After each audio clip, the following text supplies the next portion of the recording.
warahmatullahi wabarakatuh. Pada kesempatan kali ini kami dari kelompok 7 yang beranggotakan saya Nova Evarianti NIM 2018-33075. Nama saya Kamelia Nur Safitri, NIM 2018-33081. Perkenalkan, nama saya Everviana, NIM 2018-33095.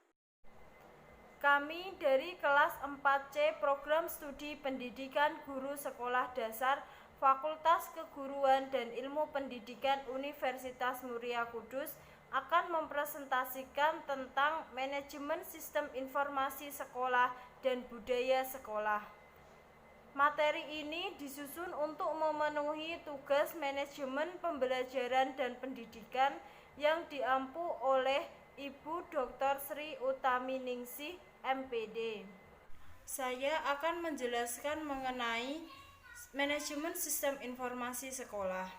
Menurut Sutanta, sistem informasi manajemen dapat didefinisikan sebagai kumpulan subsistem yang saling berhubungan, berkumpul bersama-sama, dan membentuk satu kesatuan, saling berinteraksi dan bekerja sama antara bagian satu dengan bagian yang lainnya dengan cara-cara tertentu untuk melakukan fungsi pengolahan data, menerima masukan berupa data-data, kemudian mengolahnya dan menghasilkan keluaran berupa informasi.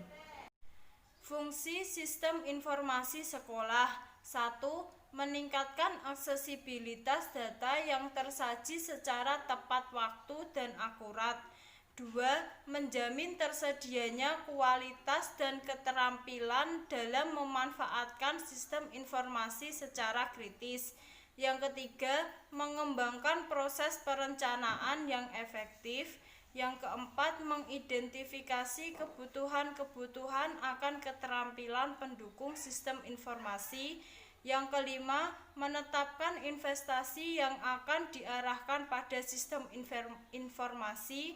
Yang keenam, mengantisipasi dan memahami konsekuensi-konsekuensi ekonomis dari sistem informasi dan teknologi baru. Yang ketujuh, memperbaiki produktivitas dalam aplikasi pengembangan dan pemeliharaan sistem. Elemen yang harus dipunyai sistem informasi sekolah. Menurut Sutanta, menyebutkan bahwa suatu sistem itu sendiri harus mempunyai elemen sebagai berikut. 1. Mempunyai komponen. 2. Mempunyai batas. 3. Mempunyai lingkungan. 4. Mempunyai penghubung atau antarmuka antar komponen. 5. Mempunyai masukan. 6. Mempunyai pengolahan. 7. Mempunyai keluaran. 8. Mempunyai sasaran dan tujuan. 9. Mempunyai kendali. Dan 10. Mempunyai umpan balik. Yang selanjutnya adalah penerapan manajemen sistem informasi di sekolah. Kami mengambil contoh dari MI Miftahul Huda yang menggunakan aplikasi berbasis network untuk melakukan penerapan manajemen sistem informasi di sekolah dengan menggunakan aplikasi yaitu SIFOS. Aplikasi tersebut bertujuan untuk membantu lembaga pendidikan mengelola sistem administrasi dari yang bersifat umum, kesiswaan, akademik, hingga keuangan. Yang selanjutnya adalah budaya sekolah. Budaya sekolah dapat diartikan sebagai sistem makna yang dianut bersama oleh warga sekolah yang membedakannya dengan sekolah yang lain. Budaya sekolah juga dapat diartikan sebagai sekumpulan nilai yang melandasi perilaku, tradisi, kebiasaan keseharian, dan simbol-simbol yang dipraktikkan oleh kepala sekolah, guru, petugas administrasi, siswa, dan masyarakat sekitar lingkungan sekolah. Contoh dari budaya sekolah yaitu salam jika bertemu guru, upacara bendera, dan juga menyanyikan lagu nasional atau lagu Indonesia Raya. Konsep budaya sekolah masuk ke dalam pendidikan itu pada dasarnya sebagai upaya untuk memberikan arah tentang efisiensi lingkungan pembelajaran. Lingkungan dalam hal ini dapat dibedakan dalam dua hal, yaitu yang pertama, lingkungan yang sifatnya alami sesuai dengan budaya siswa dan guru.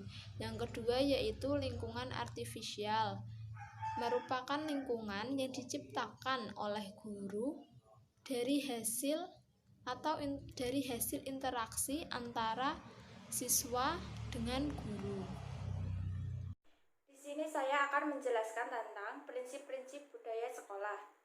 Upaya pengembangan budaya sekolah seyogianya mengacu kepada beberapa prinsip berikut ini. Yang pertama, berfokus pada visi, misi, dan tujuan sekolah. Yang kedua, penciptaan komunikasi formal dan informal. Yang ketiga, inovatif dan bersedia mengambil resiko. Yang keempat, memiliki strategi yang jelas. Yang kelima, berorientasi kinerja. Yang keenam, sistem evaluasi yang jelas. Yang ketujuh, memiliki komitmen yang kuat. Yang kedelapan, keputusan berdasarkan konsensus. 9, sistem imbalan yang jelas. 10, evaluasi diri. Yang selanjutnya saya akan menjelaskan tentang karakter budaya sekolah. Karakteristik budaya sekolah dapat dipandang menurut hierarki basic assumption, values, norm, dan artifact sebagai berikut. Yang pertama, basic assumption atau asumsi dasar. Yang kedua, values. Yang ketiga, norma. Yang keempat, artifact.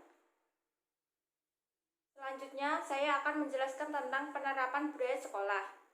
Dengan budaya yang dimilikinya, setiap sekolah dapat membentuk sendiri kekhasan atau keunikan yang dimilikinya. Budaya sekolah yang baik akan menunjukkan kemampuannya yang sesuai dengan tujuan pembelajaran, yaitu menumbuh kembangkan peserta didik sesuai dengan prinsip-prinsip kemanusiaan. Di sekolah, para siswa diarahkan untuk memahami dan mampu menyerap norma-norma tradisional, seperti sopan santun, menjaga kebersihan, baik pribadi, kelas maupun lingkungan sekolah, secara keseluruhan dan kedisiplinan atau ketaatan terhadap norma-norma sekolah. Kepala sekolah sebagai pemimpin memiliki potensi besar untuk memantapkan dan menerapkan aspek-aspek budaya melalui 5 mekanisme pokok, yaitu perhatian, cara menghadapi krisis, model peran, mengalokasikan penghargaan, kriteria penyeleksian, dan penghentian karyawan.